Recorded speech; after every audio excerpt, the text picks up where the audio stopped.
எல்லாரும் சொல்லுவாங்க வயசானவங்க தான் அதிமுக இருப்பாங்கன்னு.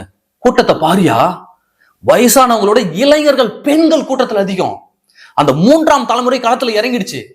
என் அப்பன் கொடி கட்டி வளர்த்த கட்சி, என் அப்பா பேனர் கட்டி வளர்த்த கட்சி, அது வீழ்ந்து போவதை நான் ஒருபோதும் பார்க்க மாட்டேன்.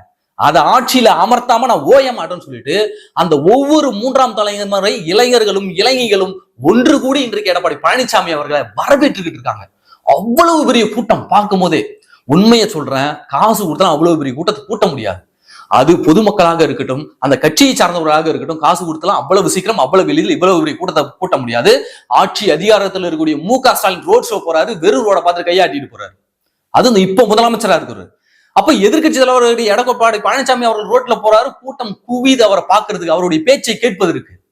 சாமானிய மொழியில பேசுறாரு, அந்தந்த தொகுதியில என்னென்ன பிரச்சனைகள் இருக்குன்னு பேசுறாரு, அந்த தொகுதிக்கு நாங்கள் என்ன செய்வோம் சொல்லிட்டு வாக்குறுதி கொடுக்கிறாரு. இப்பவே வாக்குறுதி கொடுக்க ஆரம்பிச்சிட்டாரு.